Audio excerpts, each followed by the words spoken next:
estaba leyendo, ¿no? Precisamente en Freud, el hacerse a un lado, porque me llamó la atención, ¿no? Hacerse a un lado.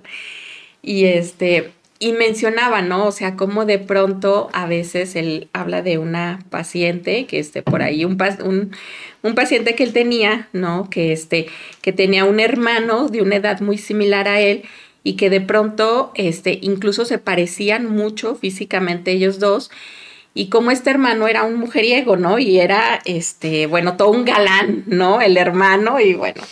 Y entonces este otro hermano, pues le sigue como un poco los pasos, ¿no? Pero luego se da cuenta que está como opacando al primero, y entonces él decide renunciar a este lugar, ¿no? También de ser el galán, se hace a un lado, y entonces dice que incluso él decide tomar una orientación homosexual, ¿no? Como para dejarle todas las mujeres al hermano, ¿no? Y pero pensaba, también cómo de pronto a veces algunos hermanos deciden, ¿no? Hacerse a un lado en pro como del otro y de la importancia que le da el otro. ¿Sabes qué me gusta mucho ver? Hay un programa, en televisión que se llama Vestido de Novia. Y se me hizo bien curioso porque ayer justo estaba viendo un capítulo donde van dos hermanas a hacerse la prueba del vestido de novia. Y entonces llegan y cada una pues está en diferentes lugares, ¿no? Y va diciendo, no, pues a mí me gusta así el vestido, ¿no? Y entonces ya les llevan vestidos para ver cuál les gusta. Y entonces resulta que la hermana mayor va con la hermana menor ya con el vestido puesto y le dice, se lo quiero ir a enseñar a mi hermana, primero a ella antes que a los demás que nos vinieron acompañando. Y entonces entra y la hermana voltea y la ve y le dice, ese es el vestido que quiero, ese es justo ese. Y la otra se queda como diciendo, ¿qué? O sea, ¿cómo? Sí, o sea, y de pronto decía, mira, nada más esta, ¿no? O sea, bien envidiosa, ¿no? Y entonces ella, o sea, se lo ponen las dos el mismo vestido. Y claro que todo el mundo le chulea más a la menor, que se le ve un poco mejor el vestido, y la mayor decide cedérselo. Y le dice, se te ve mucho mejor a ti el vestido, tú tienes que tener este vestido. Y ella elige otro modelo.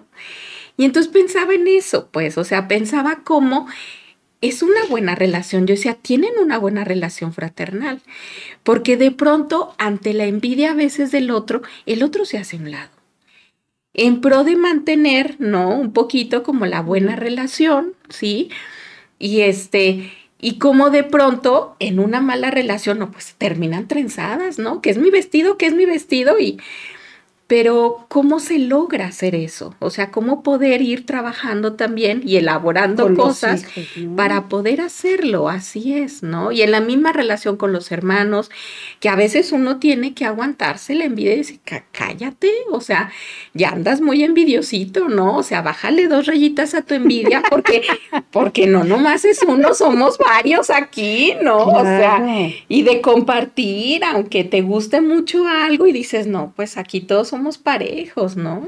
Y que, fíjate, yo pensé cómo renunciar y ceder el lugar, pero también no dejarse atropellar por el otro, Sí, ¿no? claro. Porque se me ocurre que hay una diferencia muy grande entre los celos y la envidia, ¿no? Y tú ahorita hablabas de la envidia y me parece que la envidia destruye, porque incluso quisiera aniquilarse al ser, como le sucede a Caín con Abel, ¿no? Así es. No soporta tener un hermano que además es agraciado y es como muy agraciado a los ojos de Dios Padre, pues. O sea, si pensamos en el Padre, y cómo, pues no lo soporta y lo mata, ¿no? Y cómo esta envidia, pues termina destruyendo, porque se puede matar metafóricamente a los hermanos, o también se puede como elaborar, trabajar en tratar de limar y darte cuenta que tiene que prevalecer el cariño sobre otras cuestiones, y entonces uno cede y concede algunas cosas, pero sin dejarte atropellar. Sí, claro. Porque también pienso ahorita en el ejemplo que ponías, y me parece como hay una rivalidad y unos celos que también son normales entre hermanos, y cómo de repente yo lo veo más cuando son dos hombres o dos mujeres, como que hay más competencia, ¿no? Por ahí. Cuando es hombre-mujer o mujer-hombre, digo, no sé, da lo mismo, pero cuando son, y como que de repente cada uno ocupa un lugar especial y entonces eso puede favorecer. Pero cómo los celos van a crear esta rivalidad y cómo hacerle también para decir, hombre, yo también tengo un lugar, aunque no tenga ese vestido de novia. Así es. También tengo un lugar de novia. Claro. En la vida, ¿no? Sí. Digo, si es tu deseo. Estoy hablando por el ejemplo que pusiste tú, ¿no? Sí, claro. Fíjate, se me hace muy lindo esto que dices de poder diferenciar, que también uno no se debe de dejar atropellar, porque por ahí cuando empecé a leer sobre el tema, ¿no? Freud también menciona cómo esta cuestión que se vive con los hermanos de fraternidad es algo que va a servir como modelo también para todo lo que tiene que ver con lo social, pues con la relación con el semejante. Entonces pensaba cómo cuando no se tiene bien resuelto como esta cuestión en lo fraternal, es algo que se va después a repetir en los vínculos también con los amigos, con los colegas, incluso con la pareja, pues. O sea, socialmente. Y socialmente, sí, claro. ¿No? Así es, porque es algo que además ayuda para la cultura, pues, o sea, como para poder vivir en sociedad también todos juntos. Exacto. Y de que cada quien tiene un lugar, ¿no? En la cultura, un lugar en la sociedad, pues, y poder vivir de una manera más armónica. Pero también cuando no logran resolverse esas disputas fraternales, ¿a qué nos lleva también en la vida? Pues, o sea, a veces por ahí mencionaba esto de los que fracasan al triunfar también, y que a veces mucho de eso tiene que ver también con estas cuestiones no resueltas, a veces, que aquí es donde quisiera meter la culpa también, ¿no? O sea, cuando ya no hay una cuestión, ¿no? Donde se haya podido reparar, pues, sino que de pronto se va como repitiendo, ¿no? Como el mismo destino que se vivió en estos vínculos primarios, ¿no? O sea, porque también hay un remanente de la propia, hablando del complejo fraterno, también del propio complejo edípico, pues, con los padres. Sí, claro. ¿No? Así es. Y Canciper lo pone como que los dos son estructurantes del psiquismo. Así es. Esto que estás diciendo. Y cómo la culpa, cuando se queda en la necesidad de autocastigo, pues tampoco va a favorecer el desarrollo de la persona, ¿no? Sí. Como que es una culpa que nos tiene que llevar a buscar conciliar nuestras diferencias y a buscar solidarizarnos con el otro y, bueno, pues tratar de encontrar lo que es mejor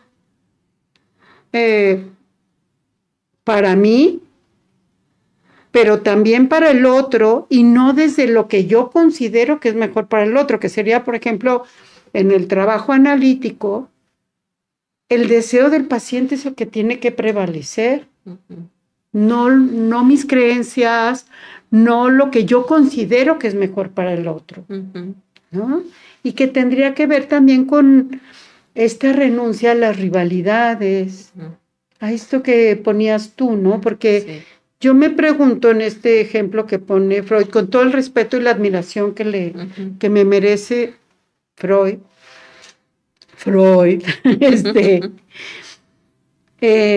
me parece que, bueno, igual esos dos hermanos de los que habla, el que se hace homosexual y el otro, pues son dos caras de la misma moneda, ¿no? Porque también, digo, sin meterme en camisa de 11 varas, diría mi madre, hablando de linajes. Sí.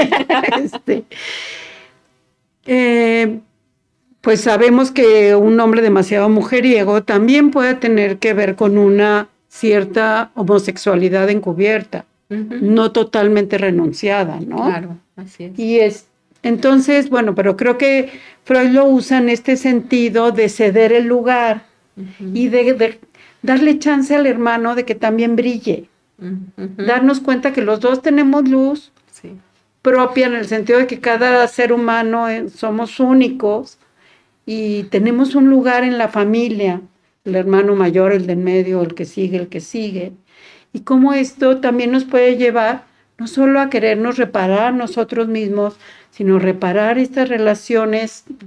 Y reparar no significa que, bueno, yo después de que casi te robé tu herencia, yo busqué reparar algo. Bueno, hay cosas que son irreparables, ¿no? Y ojalá nunca se llegue a eso. Claro. Pero sí, cuando no se llega a esos niveles, también poderse liberar uno. Y poderte liberar de lo que ya no fue, lo que no se dio.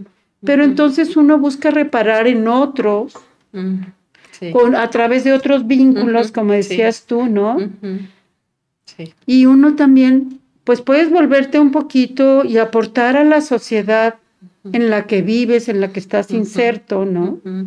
Porque lo vemos, o sea, como las grandes guerras, las grandes, bueno, lo podemos ver ahorita y no quiero nombrar, pero tenemos un país vecino donde hay alguien que atropella, que sería como el hermano Gandaya, ¿no? Y cómo está este narcisismo de las pequeñas diferencias, que diría Freud, ¿no? En el malestar en la cultura, que es, ¿qué significa este narcisismo de las pequeñas diferencias? Es que es todo lo que no soy yo está mal y tiene que ser eliminado. Así es. Y bueno, pues eso no va a llevar, o sea, ahí no hay culpa fraterna, ni deseo de reparación, ¿no? Porque creo que la culpa nos tiene que llevar a tratar de resarcir o restaurar de alguna manera el daño. Sí.